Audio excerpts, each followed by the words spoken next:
nós estamos aqui hoje, vamos falar de o que? Direção hidráulica, tá vendo? Ó? Essa é a peça de direção hidráulica desse carro, correto? Vou passar por baixo, correto? Ó? Aqui, ó, aqui também, ó. Então aqui, ó, a direção hidráulica desse carro. O que acontece com a direção hidráulica desse carro? Ele está com barulho e vazamento, correto? Ó, aqui a coifa, tá vendo a coifa da direção hidráulica, tá? E está com esse barulho e vazamento.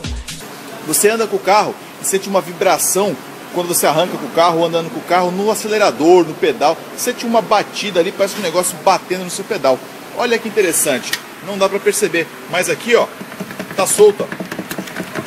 Isso aqui anda e bate, que é um horror. E você jura que o defeito é na suspensão. Uma outra dica também para o 206 é esse sistema de fixação aqui, ó, do reservatório. Ele se solta e começa a bater aqui também. E você jura que é um defeito então da suspensão do lado direito.